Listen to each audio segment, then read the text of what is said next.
المقتدر. صدق الله العظيم.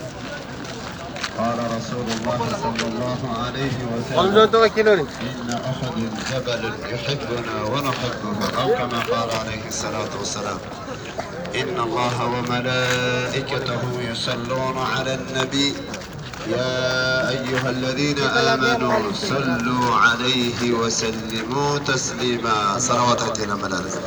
اللهم صل على محمد وعلى آل محمد كما صليت على إبراهيم وعلى آل إبراهيم إنك حميد مجيد، وبارك على محمد وعلى آل محمد كما باركت على إبراهيم وعلى آل إبراهيم في العالمين إنك حميد مجيد. صل وسلم كذلك على جميع الأنبياء والمرسلين وعلى كل ملائكتك المقربون وعلى أهل طاعتك أجمعين من أهل السماوات والأرضين برحمتك يا أرحم الراحمين. حرمتي حاجك على حاجة فلا حمد رزقا. السلام عليكم ورحمة الله وبركاته. الله تعالى جل على مجده ومبارك سفرlarınızda Harameyn-i Şerife'ne kılgıç ibadetlerinizde Allah Azze ve Celle dargahıga kabul kılsın. Allah Teala hamamızga husn-i xotima nasip etsin.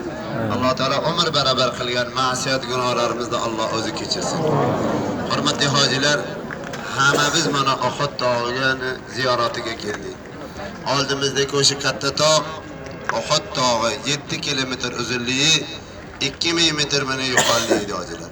Mana bu to'xtagan tog'imiz buni Jabal Rumot deydi, kamonchilar turgan tog'. Mana bu maydonli vodiy qanot aytiladi. Ana bu ko'kcha tomning orqasiga 70 ta sahoba ikromlar shahid bo'lgan, hammasi o'sha yerda ko'milgan. Buni tarixi nima hojilar? Payg'ambarimiz alayhissalatu vassalam 13 yil Ka'batullohga da'vat tabliq qildilar. Mushriklar eng ko'p payg'ambarimizga aziyat qildi. Hatta Rasululloh alayhisolatu vasallamni Ummi Jamil Abu Lahab'da ayoli har kun payg'ambarimizning yeshigiga tukonlarni, najosatlarni tayyorlaydi. Payg'ambarimiz rahmatan lil alamin hech narsa aytmay o'tadi.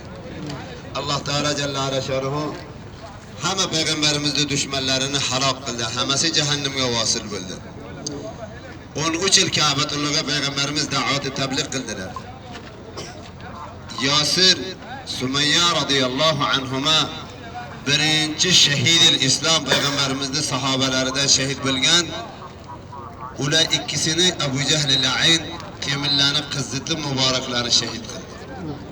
Sumayya radhiyallohu anha, Yasir radhiyallohu anhu xo'jayin ayolini ikkisini ham shahid qildi. 80 nafar bola chaqasi bilan Habashadagi mamlakatga hijrat qilib ketdilar. Ka'batullohga Rasululloh alayhisolatu vasallam, Abu Bakr Siddiq, ba'zi sahoba ikromlar zaif edi, hijratga kuchi yetmaydi, o'shalar qoldi. Mushrikin Makka qasd qildiki Rasululloh alayhisolatu vasallamni shahid qilsa, ya payg'ambarimizni ushlab qamoqqa qamasa, ya Rasululloh alayhisolamni jalovatan qilsa, Ka'batullohdan chiqarsa. Payg'ambarimiz alayhisolatu vasallam Ka'batullohdan hijrat qilib Madinatul Munawvaraga keldilar. 2 yilgacha hech bir jang siroyo bo'lmagan. 2-lamchi hijriga Badr degan maqomiga eng katta bir jang bo'lgan. Badr bu yerdan 150 kilometr uzoq, mana shu tomonga o'tdilar. Payg'ambar alayhisolatu vasallam Badrga 313 ta sahoba ikromlar bilan bordi. Iroda qildiki Abu Sufyonning qofilasini tijorat oldini qayirsa, muhojirlarning molini olib bersa undan. Abu Sufyon Shomga tijoratga chiqqan edi.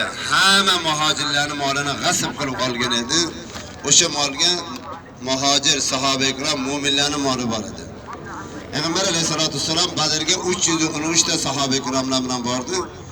Bir inson borib Makkatullohga chaqirdi ku Muhammad alayhisalom sizlarning tijorat mollaringizga hujum qilgan, hamma mollaringizni oladi degan. Abu Jahl al-Ayn aytdi, Muhammad alayhisalom kimdi? Necha ta musulmonlar bilan bizning molimizni olib 1000 mushriklar Badrga keldi. Payg'ambar alayhisolatu vasallam 313 ta sahoba ikromlar bilan Badrga bordilar. 70 ta kamon qilichi bor, eng oz necha ta teva oti bor, shunday musulmonlar borgan. Ka'batullohdan 1000 mushriklar kelgan. Kamon, qilich, asosi jangi bilan, sharobi kabobi bilan har kun bir tuya so'yadi ular. Payg'ambar alayhisolatu vasallam Badrga borganlarga duoga qo'llarini ko'targan. Ya hayy ya qayyum bi rahmatika nastaghithun. Parvardigoro 13 yil Ka'batullahga da'vat tabligh qildim. 2 yil ham